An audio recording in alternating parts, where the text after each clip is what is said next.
Ceci est un livre audio autogénéré par Google. Collection Études africaines. Dirigée par Denis Prienne et son équipe. Forte de plus de 1000 titres publiés à ce jour, la collection Études africaines fait peau neuve. Elle présentera toujours les essais généraux qui ont fait son succès, mais se déclinera désormais également par séries thématiques, droit, économie, politique, sociologie, etc. Dernière parution. Ousseynou Faye, Les tirailleurs sénégalais entre le Rhin et la Méditerranée, 1908 à 1939, 2018.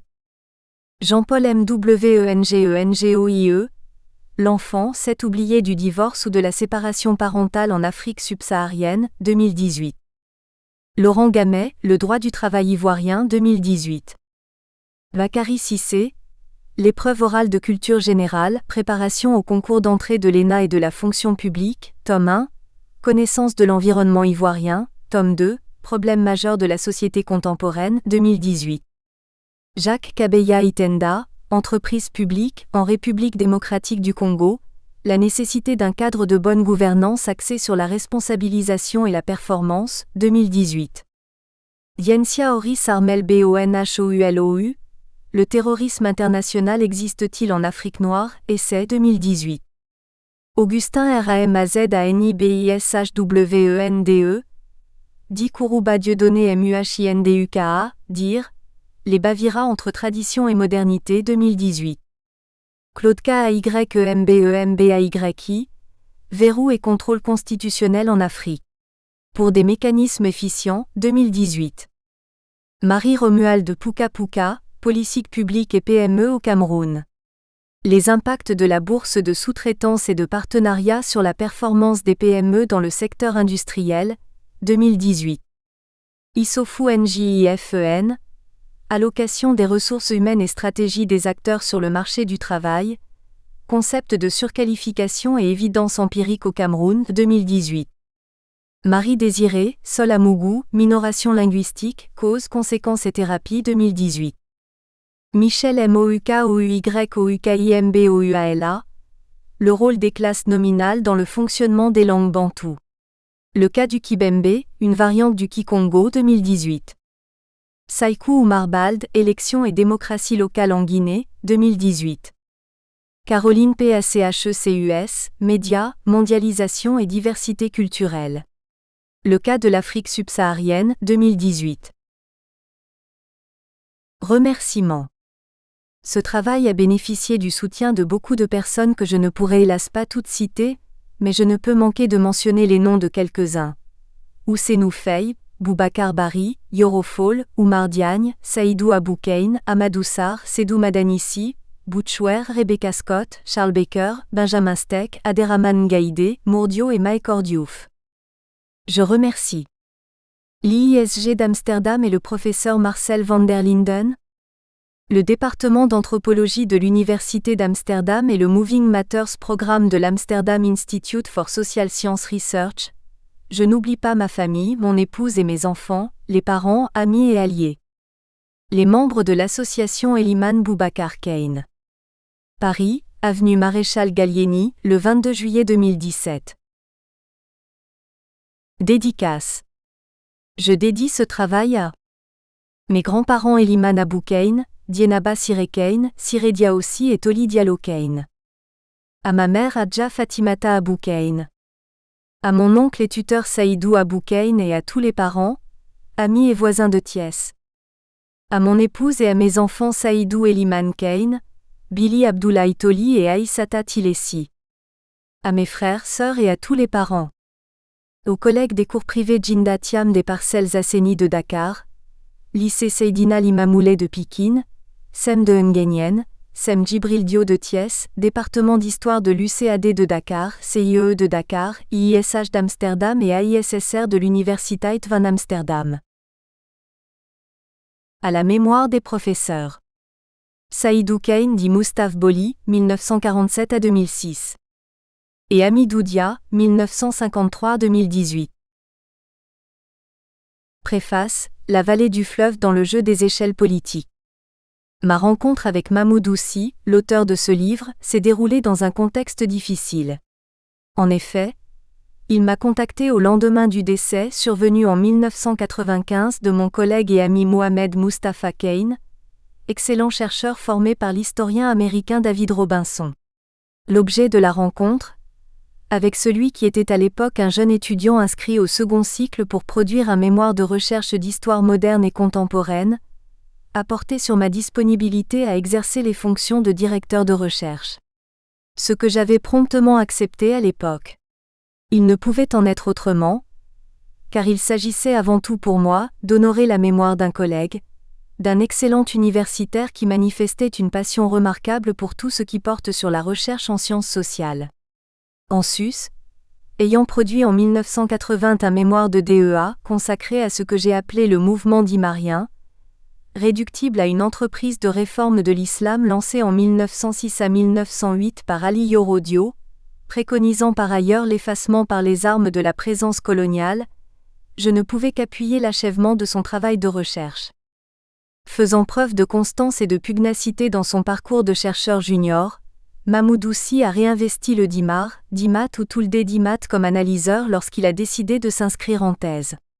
Il s'est tourné de nouveau vers moi, afin que je l'accompagne dans cette nouvelle aventure exaltante. J'ai volontiers accepté sa demande d'accompagnement scientifique, car il est pétri d'humanité. Avenant, modeste et sérieux dans le travail, il fait partie de ces interlocuteurs instillant le positif dans l'entre-soi et donnant davantage force au principe d'altérité qui est au fondement de tout acte de langage. Au terme d'années de recherche passionnantes et enrichissantes, il a produit une excellente thèse de doctorat d'histoire moderne et contemporaine. Sa version remaniée est présentée, ici, sous forme de livre. Une fois de plus, Si m'a sollicité pour que je l'accompagne dans cette aventure éditoriale. Ce que j'ai bien entendu accepter. C'est ce qui explique la rédaction de la présente préface. Située à l'ouest du Taureau, une province du Fouta sénégalais par opposition au Fouta Djallon, le Dimar est un foyer de vie encore méconnu. Même si l'on sait que certains de ses habitants ont migré, dès le XVe siècle, au Kabada. Autrement dit, le parcours migratoire ainsi dessiné ferait apparaître l'espace dimarien comme un des nombreux lieux de rebondissement dans la circulation des hommes, de leurs idées et de leurs avoirs. Pourrait-on dire autre chose si l'on décidait de valider les récits locaux sur le peuplement, qui présentent le ressort territorial de l'actuelle Syrie comme le point de départ des primo-migrants ?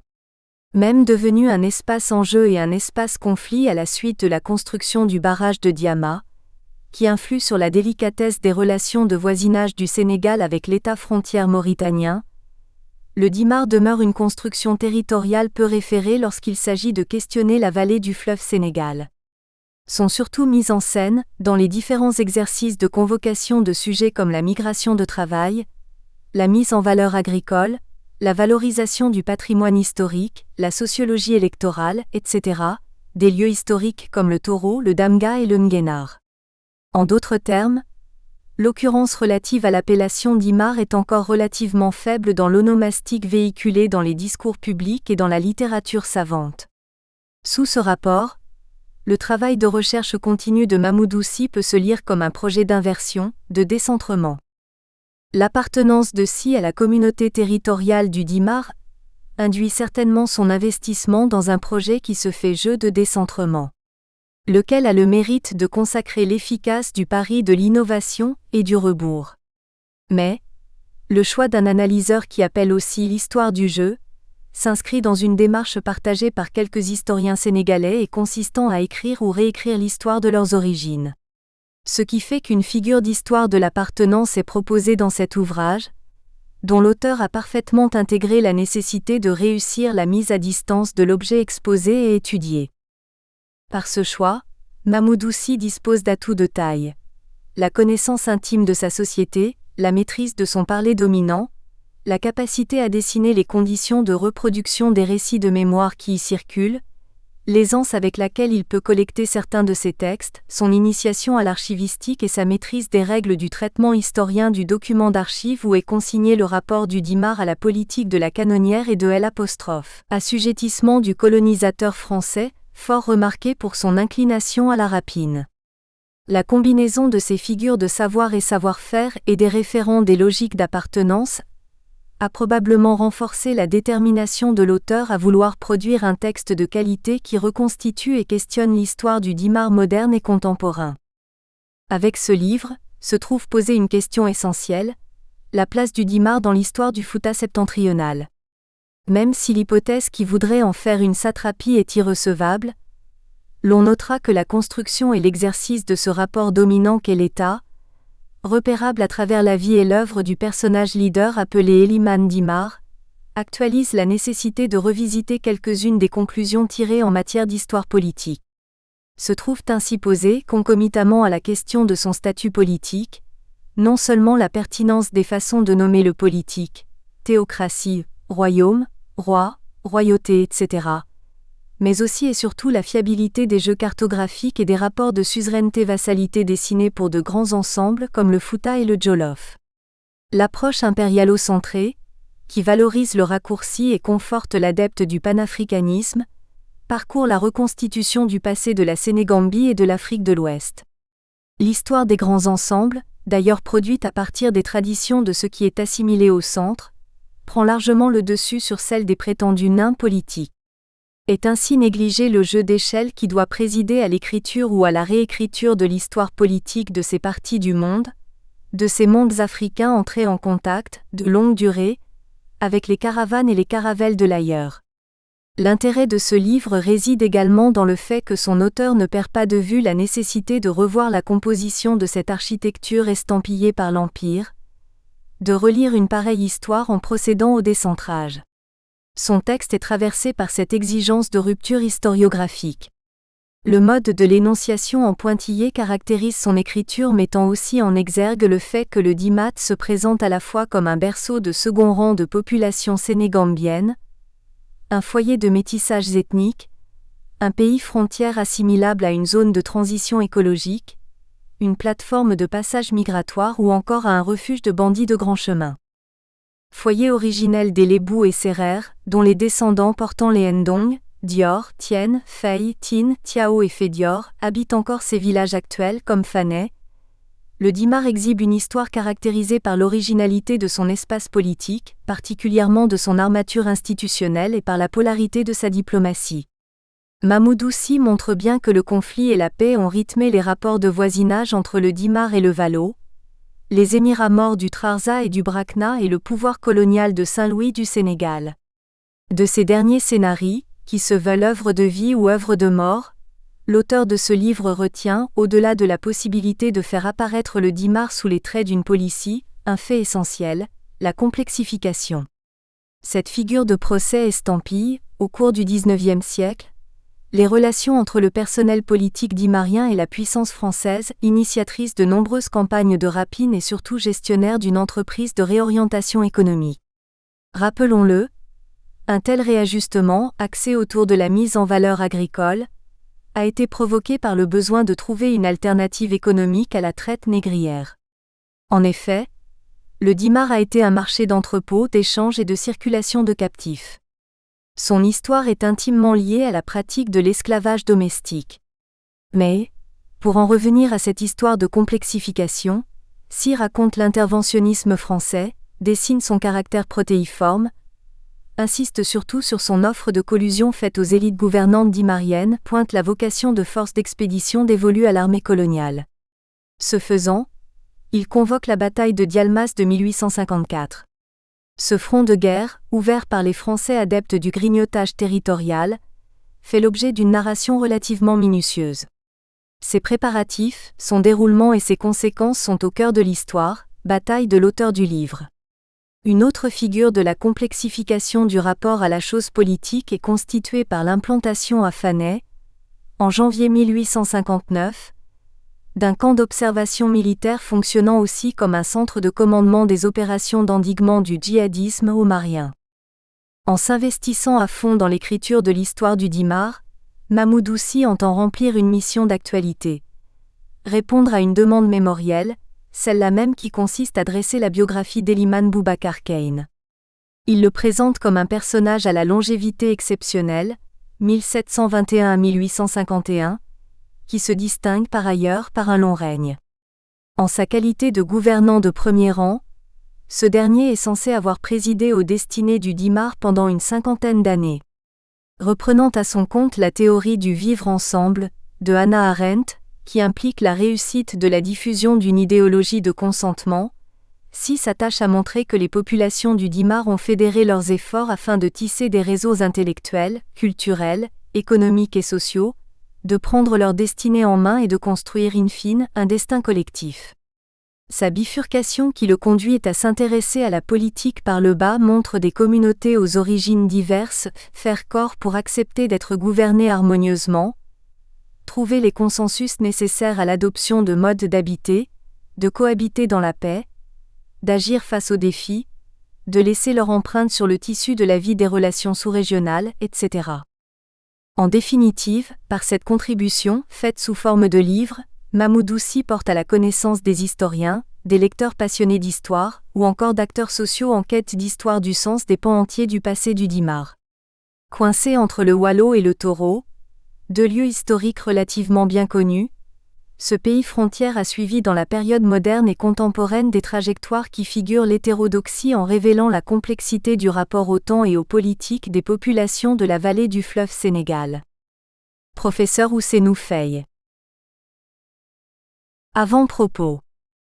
Ce livre retrace l'histoire d'une entité sociopolitique dont une importante composante s'est beaucoup déplacée dans l'espace saharo-sahélien avant de s'établir à la fin du XVIIIe siècle en Sénégambie septentrionale dans l'ère sénégalo-mauritanienne, à la confluence des provinces du Waalo, du Jolof, du Trarza et du Touro. Cet espace appelé Dimar par les Français, Dimat ou Tuldimat par les autochtones est un terroir attrayant dont les habitants qui se nomment Dimatnab parlent un poulard au ton lent et ont des coutumes assez singulières, fruits de leur pérégrination. Ce petit territoire qui est la partie occidentale du Fouta Touro, se compose d'une trentaine de villages et hameaux répartis de part et d'autre du fleuve Sénégal entre les villes actuelles de Dagana et de Podor d'ouest en est, et se trouve de nos jours partiellement dans le sud de la Mauritanie et le nord du Sénégal. La période étudiée est assez longue, elle va de la préhistoire à la seconde moitié du XIXe siècle. Nous n'hésitons cependant pas à sortir de ces bornes chronologiques. Nous analysons les conditions d'émergence de cette entité sociopolitique née de la rencontre de deux communautés, les autochtones et les migrants, aux origines diverses certes, mais dont les ressortissants ont su mettre à profit les avantages de leur position géographique, les ressources foncières et végétales locales. Ces communautés se concertèrent pour installer des chefferies villageoises, consolidèrent au début du XIXe siècle les bases de leur autonomie politique, économique et militaire lorsque le pouvoir central foutanké semblait être incapable d'imprimer son autorité sur cette zone marginale. Elles ont vécu des événements plus ou moins heureux, migration, réinstallation, traite esclavagiste locale, arabe et atlantique, colonisation française avec des batailles sanglantes, paiement forcé de l'impôt colonial, imposition de la culture de l'arachide, l'impact local du djihad et du fergo omarien. Le Dimar est le pays natal de trois grandes figures historiques liées à l'histoire de l'islam en Sénégambie. Eliman Boubacar Keïne né à Dimat Rewo, El Hadji Malick Sy né à Gaïa et Ali Yoro Diop né à Fanay. Il est le pays d'origine d'Abdelkader Keïne de Kobilo. Il est la terre d'adoption de Tafsir Diabiri Diallo, un pulo originaire du Bosseya, qui s'installa d'abord aux alentours du lac de Guié avant de se fixer à Diobé près de Diagnohom. Le Dimat de la rive droite est le pays natal de la maman de Kali Amar Fall, fondateur de l'université de Pire. Il est un grand pays des migrations de marabouts qui se sont réinstallés un peu partout, dans la Sénégambie. L'objectif de ce livre est de montrer comment des migrants et des autochtones se sont alliés pour construire un système de gouvernance globalement équitable. Comment un des leurs chefs, Eliman Boubacar Keïne fraîchement réinstallé à Dialmati ou Dialmas sur la rive gauche du fleuve Sénégal à la fin du XVIIIe siècle, émergea pour devenir au début du XIXe le principal leader politique de la moyenne vallée du Sénégal. Nous mettons à la disposition du grand public une version de Asko Kananbe Dimat, la généalogie des Keïne descendants de Hayel Abdallah, notamment de la descendance des frères Ahmed Daoudi et Lamine Daoudi qui du Dimar mauritanien s'est dispersé en Afrique occidentale. Il s'agit en réalité de la généalogie d'une importante partie de la population de la Sénégambie composée de Poulards, Wolof, Maures, Mandingues, Bambara qui sont apparentés aux Kane s'ils ne portent pas toujours ce patronyme. Nous dressons l'ASCO ou la généalogie complète d'Eliman Boubacar Kane. Nous présentons aussi Abdelkader Kane. Ces deux personnages sont contemporains de Mohammad Ali, vice-roi d'Égypte. Nous faisons une synthèse des différentes origines géographiques qui sont attribuées aux migrants dits Matnab. Nous ne sous-estimons pas les éléments autochtones pour lesquels nous revisitons l'histoire et l'organisation sociale du Mboda ou Mbodangou, pays des Peuls ou Odaeb qui a existé dans le même espace avant l'arrivée des migrants, ainsi que celle des autres communautés Wolof et Serer qui y ont accueilli les dits Matnab. Ce travail aborde la vie des relations entre le Dimat et ses voisins, plus exactement entre le Dimat et le Valo, le Dimat et les Français, le Dimat et le Fouta Touro et enfin le Dimat et El Hadji Omar Tall. Il aborde un aspect peu connu dans l'histoire du djihad d'El Hadji Omar Tall. Ce dernier combina, à partir de septembre 1858, un recrutement et une guérilla intense dans une partie du Fouta Touro dont le Dimar. Il destitua les chefs pro-français et installa des chefs acquis au djihad, tout en procédant à une campagne de propagande anti-française. Les nouveaux disciples recrutés, candidats au Fergo, se formaient militairement en guerroyant déjà dans le Fouta Touro. Ils procédaient à des saisies de biens pour alimenter le budget de guerre. Les Français réagirent alors. Nous reconstituons grâce aux archives le face-à-face décisif entre les djihadistes et le commandant de Dagana et ses alliés, qui eut lieu sur les berges du Marigot Ngalanka près de Dialmas en décembre 1858. N'eût été la médiation du marabout Tafsir Diabir Diallo, le Dimar aurait basculé dans le camp omarien. Le livre montre aussi que les éleveurs Foulbé et les sédentaires Wolof furent dans le Tulle de Dimat, parmi les premiers à répondre à l'appel au djihad omarien. Sur le plan méthodologique, nous tenons compte des remarques de Mamadou Fall, lesquelles nous permettent d'abord de revoir le concept avec lequel nommer le pays communément appelé Dimar ou Dimat ou Tulle de Dimat, ensuite d'insister sur les facteurs internes moteurs de l'histoire. Le Dimar n'était pas un État indépendant, mais un lieu-dit, une province du Fouta Touro qui n'a pas fourni d'Almaami du Fouta, ni de candidat à l'Almi-Maya.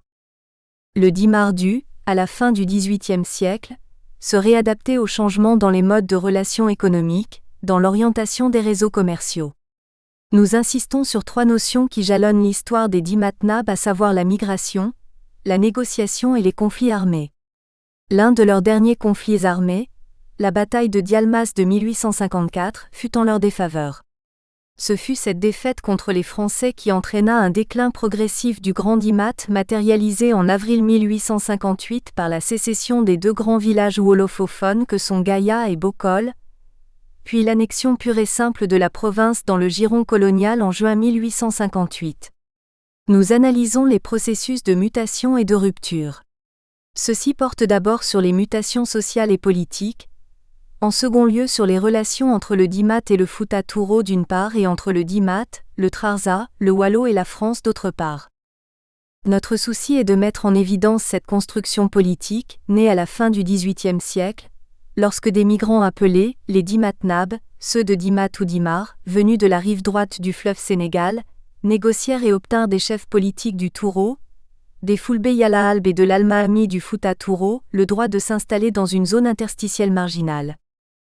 Les nouveaux migrants mirent à profit la position géographique avantageuse de leur nouveau site et nouèrent des relations commerciales avec les peuples africains voisins et même les commerçants européens longeant le fleuve Sénégal. Ce travail permet de dater le processus de changement du chef africain charismatique, partageant les pouvoirs selon une charte précise en un chef de village ou de province autoritaire, à la gestion patrimonialiste et homme-lige des autorités coloniales françaises. Il confond souvent ses propres biens et avec ceux de la communauté. Comme le bradage récurrent des ressources foncières en 1764 et en 1817 au Cajor puis en 1819 au Valo, sur fond de corruption passive. Il est l'ancêtre du chef de canton colonial, qui à son tour engendra un type de dirigeant politique du Sénégal indépendant. Ce fut cette catégorie d'élite politique qui affecta 20 000 hectares en 2010 à un consortium italien, dans la vallée du Sénégal. La réaction populaire fut à l'origine des événements sanglants de Fanay d'octobre 2011. Ce livre nous édifie sur l'ancienneté des relations économiques, diplomatiques et militaires entre la France et les constructions politiques sénégambiennes. Mais aussi il montre le caractère récurrent de l'immixtion française en Afrique, dans ses différents domaines. La France s'est trop intéressée aux questions sécuritaires, ce depuis le temps des compagnies commerciales au XVIIe-XVIIIe siècle. Nous remontons aux origines, contexte et mobile de cette politique interventionniste française en Afrique au sud du Sahara.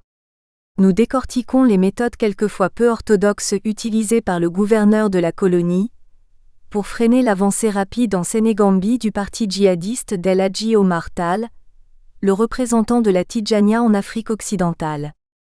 En 1857, la France et les djihadistes se frottèrent violemment à Médine dans le Haut-Fleuve. Elle voulut alors empêcher une nouvelle attaque djihadiste d'envergure dans le Bas-Fouta Touro et dans le Valo. Alors, sur le plan strictement stratégique, le gouverneur de la colonie établit le camp militaire avancé d'observation de Fanay en janvier 1859 pour contenir la menace djihadiste, ce par des actions militaires et le renseignement. Les mêmes motivations justifient les interventions françaises au Mali et dans le Sahel à partir de janvier 2013 avec l'opération Serval remplacée depuis août 2014 par l'opération régionale Barkhane. Sur le plan militaire encore, la bataille de Dialmas de 1854 que nous relatons et qui est l'une des toutes premières campagnes militaires françaises au sud du Sahara, nous édifie sur les différentes stratégies des combattants africains, leurs techniques d'attaque et de défense relatées dans les rapports de l'état-major français. Cette bataille fut à l'origine de la destitution du colonel-gouverneur Protet critiqué par ses pairs de l'état-major pour sa mauvaise approche tactique, à l'origine du nombre élevé de morts côté français. Le DIMAT se singularise dans l'histoire de la Sénégambie par deux actions originales. La prise en otage d'un officier de la marine française de mai à juillet 1854, et un exil massif et brusque de la majeure partie de la population de Dialmas en 1862 afin de refuser le paiement de l'impôt colonial. Ce livre nous permet aussi de mesurer la profondeur de la pensée économique française. En effet, on perçoit une attitude constante, une volonté farouche de sauvegarder les intérêts de ses compagnies commerciales, de ses nationaux et des besoins de son économie métropolitaine en produits exotiques. Souvent, ce fut au détriment des intérêts de ses interlocuteurs africains. Sur le plan géopolitique, dès le début du XIXe siècle, la France se positionne comme médiatrice dans les conflits intra-africains. Le livre est basé sur une exploitation croisée des sources écrites et orales. Les sources orales sont constituées d'interviews, de causeries recueillies entre 1993 et 2017. Les sources écrites sont des manuscrits en arabe et en français, des documents d'archives consultés aux Archives nationales du Sénégal, ANS, pour la période allant de 1817, de B4 à 1908, un D170, un 3G, un 6. Nous avons aussi consulté plus de 110 dossiers des séries B, sous-séries de B1 à 2B64, 3B60 à 3B97 et 5B, la série D, sous-série 1D7, affaires militaires, la série G avec les sous-séries 1G, 18G, etc. Une autre source est constituée des manuscrits privés, manuscrits de Tékane, un village du Dimar se trouvant en Mauritanie du Sud et qui constitue une importante source écrite produite par les autochtones. Il relate la trajectoire migratoire des Dimatnab depuis la Syrie jusqu'à Dialmas. Nous ignorons cependant les conditions de leur élaboration et de leur transmission. Leur degré d'authenticité reste difficile à juger. Il y a aussi les documents écrits retraçant les généalogies auxquelles nous avons fait recours et qui nous ont permis de construire des arbres généalogiques de différentes familles du Dimat. Nous avons pu avoir une version de Lasco Kananbe Dimat, la généalogie des Kane descendants d'Ayel Abdallah dont l'auteur est Saïdou Abou Kane Maoudo. On comprendra ainsi facilement la répartition dans la sous-région ouest africaine des descendants de Ahmed Yuldo Kane, des termes Sedou, Gal et Réédu. Nous avons trouvé pertinent de mettre en exergue la généalogie. Nous nous excusons à l'avance pour les éventuelles erreurs ou confusions. Il y a aussi les sources imprimées, par exemple les relations de voyage. Le Dimar a été traversé par les voyageurs européens. Anne Raffnel, dans Voyage dans l'Afrique occidentale exécuté en 1843 et 1844, nous donne des informations sur les villages riverains du fleuve Sénégal, sur des événements sociopolitiques tels que la prise d'un prophète par Brou en 1829, les potentialités économiques des villages de Gaïa, Bokol, Fané-Valo, etc., la végétation locale, l'organisation sociale du Fouta Touro, etc. Gaspard Molien a lui aussi traversé le Fouta Touro au début de l'année 1818. Il publia en 1820 à Londres une relation de voyage intitulée Travels in the Interior of Africa. Il ne fit aucune remarque particulière concernant le Dimar. William Gray, un Anglais dans ses relations de voyage intitulées Travels in West Africa publiées en 1825, fit des témoignages importants sur la coalition montée par Eliman Boubacar en 1820. Un séjour à Indiana University à Bloomington nous a permis de consulter les archives of traditional music et d'exploiter les entretiens oraux en poulard faits par David Robinson au Fouta Touro en 1968. James Philip Johnson n'y a pas déposé ses cassettes qui concernent le département de Podor, le Touro et le Dimat. La littérature spécialisée se compose des travaux de nos prédécesseurs sur le Valo, le Fouta Touro, le Kajor, le Gajaaga. Cependant, ils ont tous effleuré l'histoire des Dimatnab. Nous les comprenons bien. L'écriture de l'histoire de l'Afrique en général et de la Sénégambie en particulier requiert, comme le dit bien Haruna Amadouli dans l'avant-propos de sa monographie sur Saldé Tébégou, une écriture de l'histoire locale, celle d'une contrée, en s'attachant à toutes les investigations possibles. Cela a l'avantage, à moyen ou long terme, par le biais d'un maillage méthodique et systématique, d'aider à lever le voile sur le passé de tout ou partie d'un pays. Il y a l'ouvrage du professeur Oumar Kane publié en 2004 qui est une sorte de compilation de ses recherches pionnières sur le Fouta Touro, dont il a le mérite d'être le plus grand spécialiste. Il présente très bien le Dimat sur le plan géographique. Il dresse une courte biographie d'Eliman Boubacar Kane et de Tafsir Diabiri. El Hadji Amadou Sey, dans sa monographie consacrée au Wallo-Brak, nous donne des informations très intéressantes sur l'histoire du Valo et de ses voisins. Cependant, les archives coloniales ont été partiellement consultées. Pour les archives nationales du Sénégal, il a seulement consulté la période allant du 25 septembre 1846 au 26 juin 1878, et pour les archives françaises de 1861 à 1878. Il était donc nécessaire de consacrer au Dimat une monographie. C'est un travail qui doit être régulièrement amélioré et mis à jour en fonction des critiques, remarques et des sources nouvelles. Le livre est divisé en 3 parties. La première partie étudie le milieu. L'accent est mis sur les potentialités écologiques, le proto-peuplement, les facteurs environnementaux qui expliquent les mouvements de population vers ce site et enfin l'organisation sociale des différentes communautés. La seconde partie aborde les conditions de la construction d'une organisation politique de type villageois, de la consolidation du pouvoir des marabouts issus de la migration et enfin, la troisième partie traite de la vie de relation avec le Wallo, le Trarza, le Brakna, Saint-Louis. On perçoit dans cette partie l'ancienneté de l'implication ou l'ingérence française dans les règlements des conflits en Afrique, cela dès la phase d'avant la colonisation proprement dite, bien avant ce qui va se passer dans la période coloniale ou post-coloniale, Côte d'Ivoire, Mali, RCA, etc. L'analyse des conflits internes entre les élites politiques locales du Tuile de Dimat d'une part, entre le Tuile de Dimat et Saint-Louis, d'autre part constitue l'essentiel de la troisième partie. Cela est dû à la disponibilité des sources. Première partie, le milieu et ses occupants. Chapitre 1. Le milieu et ses potentialités écologiques. Il n'est pas possible d'entreprendre une étude sur le Dimat sans replacer cette province dans le contexte d'ensemble que constitue la Sénégambie. Le Dimat se définit par sa position stratégique centrée autour du bassin de la moyenne vallée du fleuve Sénégal, dans une situation intermédiaire entre d'une part le Sahara et la savane et d'autre part le delta et la haute vallée. 1. Toponymie et situation géographique.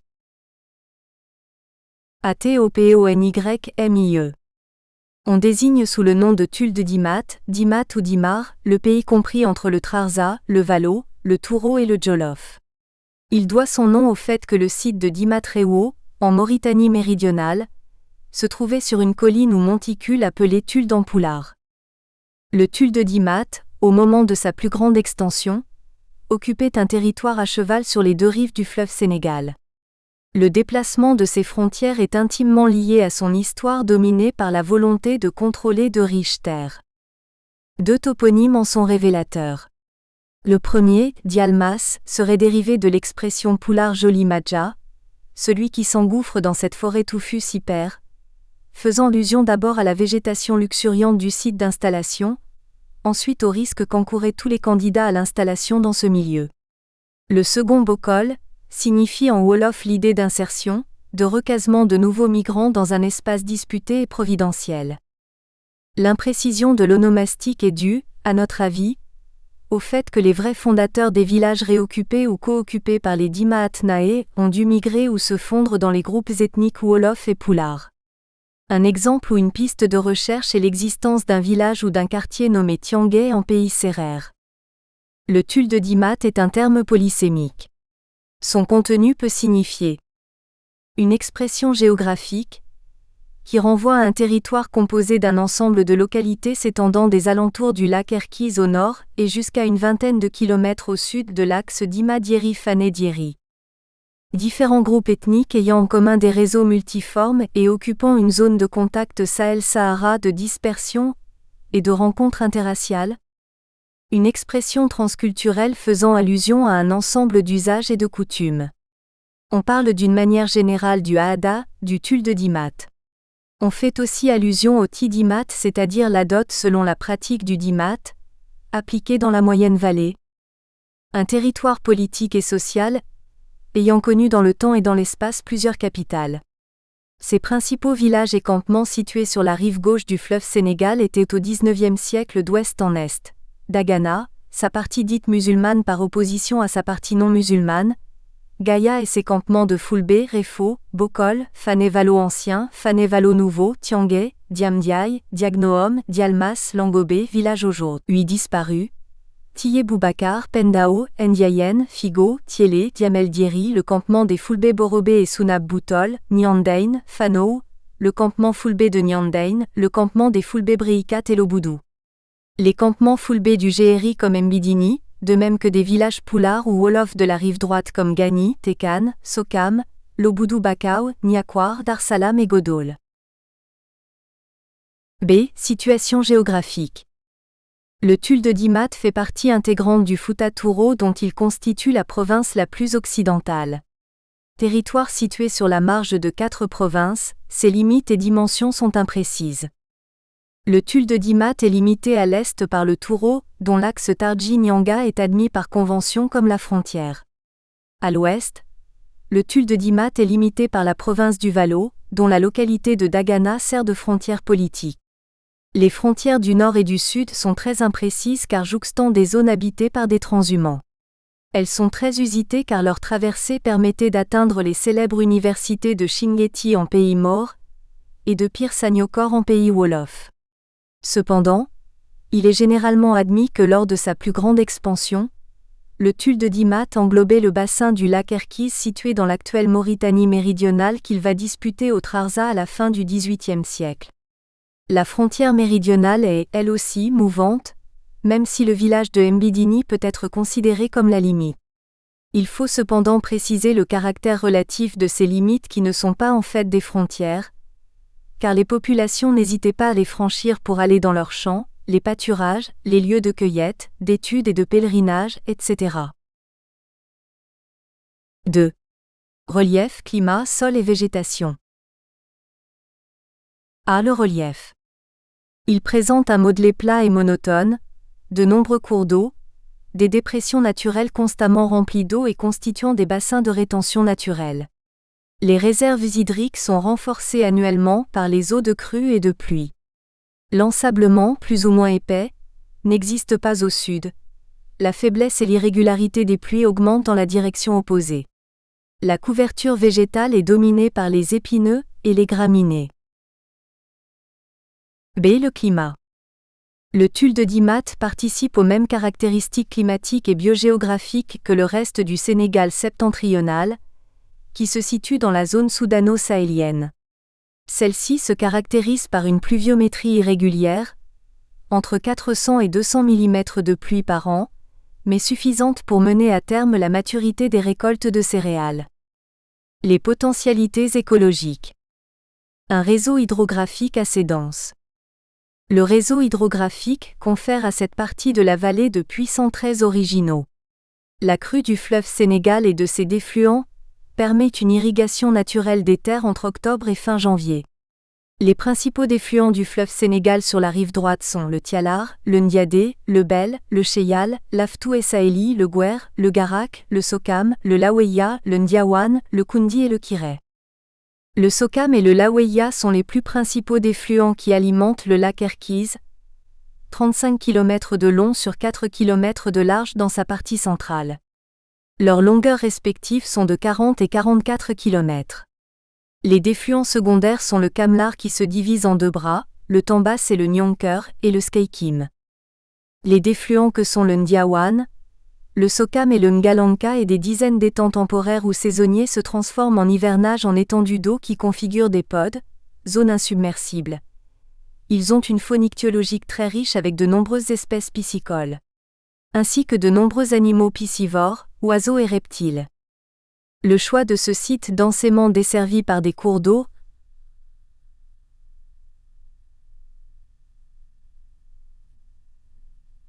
répondait à deux préoccupations. La satisfaction des besoins en terres cultivables, ressources aquatiques, pâturage, etc. La protection contre d'éventuels pillards. C'est ainsi que le marigot Ndiawan protégeait le village de Tekan, celui d'Ikundi, les villages de Niakwar, Barouadé, Gourel Kadiar, aujourd'hui disparus, Mboul, Fada, Godol et enfin Joli. Dialmas est protégé par la boucle formée par le marigot Ngalanka et les Kaali, cours d'eau non permanents, lac et Yondol situés respectivement au sud, au sud-ouest et au nord. Fané Valo Nouveau était protégé par le Ngalanka, ainsi que Gourel Tiangay, dont les habitants avaient en partie abandonné leur premier site de la rive droite du Sénégal, pour fonder le village de Tiangay ancien puis l'actuel Tiangay. C'est une richesse écologique et pédologique avérée. En traçant un axe orienté dans le sens nord-sud de Risga à Tatki, on note l'existence de deux écosystèmes. Le premier est la zone inondable constituant le Valo avec des sols argileux, alluviaux, hydromorphes et sableux qui servent de support morphopédologique à la diversité des pâturages fréquentés après les récoltes et où poussent des graminées à la fois annuelles et pérennes. Ces pâturages, très riches, sont entretenus par la qualité du réseau hydrographique qui offre de faciles abreuvoirs aux cheptels et à la faune. Le second écosystème, la zone non inondable, Géhéry ou Sino, est une vaste étendue sableuse qui s'étend vers le sud et le nord. Dans cet écosystème, on trouve des pâturages composés de graminées annuelles, de végétaux ligneux, arbres, arbustes et lianes, utiles à l'alimentation des troupeaux surtout vers les mois d'avril et mai. On y distingue des pâturages de Sino, de Baljoul, zone sablo-argileuse, de Gégengol, glacis de contact entre la zone d'inondation et le Géhéry et de mares temporaires. Un agenda rural chargé. Selon Jean Trochin, au Sénégal, les indigènes admettent un plus grand nombre de saisons. Les populations distinguaient, par des repères astrologiques et éoliens, 5 saisons. Une répartition des activités était spécifiquement réservée à chacune d'elles. Ces activités consistaient en une exploitation des terres et des eaux de la plaine alluviale, le Valo, l'utilisation de l'espace sahélien, le Géhéry. La richesse écologique permettait aux populations de s'adonner donc à des activités agricoles, pastorales et halieutiques. On avait une association avec une dominante selon la localité ou la saison comme agriculture-pêche, agriculture-élevage, culture de décrue et culture sous pluie, chasse-cueillette, culture des champs de berges. Durant le NDUNNGU, hivernage, de juin à octobre, dont les quantités de précipitations variaient entre 400 à 200 mm an, on avait l'abondance pour le bétail qui trouvait de l'eau et de l'herbe avec les pâturages verdoyants. Les mares temporaires se remplissaient d'eau. Dans le Valo, les étangs étaient à leur plus haut niveau et tendaient à se joindre aux marigots. C'est la saison de la chasse au caïman organisée sous forme de FIIFIIRE, battue, dirigée par les subalbes.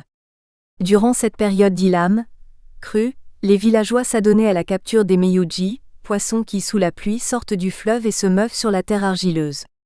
La densité des pâturages dépendait de l'importance des pluies. Les pâturages abondants sont appelés lad en 2. Pendant le caoul, saison de transition de novembre à décembre qui précède la saison sèche, on assiste aux récoltes des champs du Géhéri, au retour des migrants vers leur village du Valo qu'ils avaient délaissé pour surveiller leurs champs. Le remplissage des greniers prévalait durant cette période qui est celle de la décrue sous le double effet de l'arrêt des pluies et de l'action des vents secs. Se déroule aussi la cueillette. Elle porte d'abord sur des céréales comme le pagiri belli, panicum humile, dans le Valo, le riz du Valo ou Maharo Wiandu, Orisa Barti. Elle porte ensuite sur la cueillette des fruits et feuilles d'arbres. On peut citer parmi les végétaux le baobab Antansonia digitata, le jujubier Ziziphus mauritania, le daillège Nymphelotus, le kéli Grevia bicolore, le gigi Bocha sénégalensis et le moucheteki Balanite egyptiaca. C'est enfin la saison sportive par excellence, ponctuée par des combats de lutte simple inter ou intra-villageois. Il débutait après les fêtes de la moisson. Le Daboun 2, de décembre à mars, est la saison du froid et des cultures de décrue du Valo. L'opération culturale principale est le semis, que peuvent effectuer les membres d'une famille nucléaire dans un type de coopération complexe restreinte, un homme, sa femme et ses 2 enfants. Cependant, certains villageois préfèrent aller habiter au milieu de leurs champs. Comme l'avait remarqué le commandant de Dagana, les villageois sont tous à leur lougan pour les soigner et les empêcher surtout d'être dévorés, le jour par les oiseaux et la nuit par les quadrupèdes herbivores qui fourmillent dans le Dimar. Dans le Géhéri, il n'y avait plus d'eau dans les mares et les pasteurs devaient se rapprocher du fleuve Sénégal ou des marigots. Les éleveurs venaient camper dans le Gégengol, où les animaux trouvaient de l'herbe verte. Avec l'accord des chefs de village, les troupeaux pouvaient pénétrer dans les champs du Géhéri fraîchement abandonnés. Ils y trouvaient une nourriture abondante, rejets de petits milles, fanes de doliques, écorces de melon d'eau, herbes résiduelles accompagnant les cultures. Cette opération est le Nyaingal, veine pâture. Le CE qui se déroule d'avril à mai, est la saison la plus sèche avec des températures tournant autour de 40 degrés Celsius, avec des vents chauds, desséchants, Mboy ou Harmattan et en provenance de l'Est. C'est le temps de la cueillette du suc des patuki, Acacia sénégalensis ou gommier, qui procure la gomme arabique dans le Géhéri et du gaoudi, le fruit du gonaquier dans le Valo. Durant cette période, les éleveurs transhumaient vers des lieux plus verdoyants. Lac de Guiers et de Herkise, zone tampon entre le marigot Ngalanka et le fleuve Sénégal, les mares de Golette, Taweim, Mebangan, etc. Ils abandonnaient leur campement de saison de pluie pour s'occuper de leurs champs du Valo où ils se mêlaient aux sédentaires. Selon Mamadou Amadoun, nous les Wodaeb avions beaucoup de bêtes, ça ne nous empêchait pas de cultiver, nos greniers étaient remplis de mil. Ardo Moussa Dieri précise que les Wodaeb restaient 3 mois dans le Valo pour surveiller leurs champs contre les singes, phacochères qui déracinent les tiges pendant la nuit, puis il y a les oiseaux et avec les voisins on fixe la date de la récolte. Environ 2/3 de la population active se dispersait dans les colaes du Valo, s'occupant ainsi soigneusement de leurs champs. Vers la fin du Cédu, il existe une courte saison intermédiaire appelée Cid zéleux dominée par la préparation des sols des terrains de culture du Géhéri. Les villages du Gégengol et du Géhéri commençaient à recevoir le retour des migrants, ou des saisonniers venus ou revenus des villages du Valo. Les animaux domestiques des villageois se rabattaient sur les plantes annuelles et leurs fruits, surtout le casqui, Acacia albida. Les bêtes de somme, chevaux et ânes étaient laissés en divagation, c'est le birgou. Le déminaer, qui dure de mai à juin, est une saison de transition qui précède les pluies, mai-juin. On a un retour à l'humidité, apporté par la brise maritime qui souffle. Appelée bahar, elle contraste avec un vent de provenance méridionale, le djigour ou la mousson. Les populations s'affairaient à la réfection de leurs habitations. Elles utilisaient 3 matériaux, le bois, l'argile et la paille. Le bois est tiré des arbres du kéli, Grevia bicolore, du silouki Acacia radiana, du gonaquier. Il sert à confectionner les charpentes. L'écorce du namadi, Boinia rufescens, sert à la fois de corde et liane. Les hautes herbes poussant autour des bélis, mares et des kaali, étangs, sont utilisées pour tisser des couvertures des cases, des nattes, portes. Il s'agit du CW et du Semban, Vétiver ou Vetiveria nigritina. Les cases avaient et ont encore une charpente en bois et en paille qui repose sur une murette en banco. Les murs étaient repeints avec de l'argile rougeâtre, caajahar et blanchâtre. Les femmes faisaient des dessins, des figures géométriques ou humaines sur les murs. Les portes des cases du tulle de Dimat étaient en général orientées vers le nord, parce que pendant la saison des pluies, l'eau de la pluie y entrait moins que lorsque la porte était orientée vers le sud. La direction ouest-est n'est pas bonne parce que les rayons solaires peuvent pénétrer en force. Le Déminaer est aussi une période propice à la chasse et à la cueillette car les populations étaient en général libérées de toute contrainte agricole. Elles cueillaient les feuilles de baobab dans le Géheri, le borou ou l'indigo, Indigofera sufruticosa, et le coton sauvage servent pour la confection de tissus en cotonnade teinte. Les éleveurs, grâce à leur capacité d'observation des astres, repéraient rapidement les zones ayant déjà reçu leur première pluie, appelées Ungatanmeer, et s'apprêtaient à migrer vers le sud. Les modalités d'exploitation des ressources du milieu. Les communautés locales avaient un cheptel bovin, ovin, caprin, camelin et anin.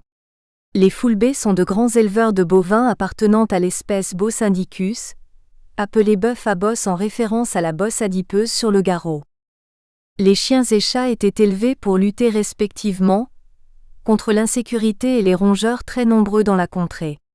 Les sédentaires élevaient en priorité les ovins et caprins, moins encombrants. L'élevage de type extensif, fondé uniquement sur la pâture de la végétation naturelle sur les bords du lac Erkiz, était pratiqué par les Fulbés et les Maures semi-nomades. Des milliers d'hectares, constituant une immense réserve fourragère, y étaient disponibles pendant la saison sèche. Il y a une importante couverture végétale, constituée principalement d'une herbe connue sous le nom de ciré ou gazon, Kiliga squamulata, qui forme un tapis très compact sur les berges et se prolonge même dans l'eau. Les sédentaires y maintenaient le plus souvent quelques éléments du... Nous espérons que vous avez apprécié cet aperçu.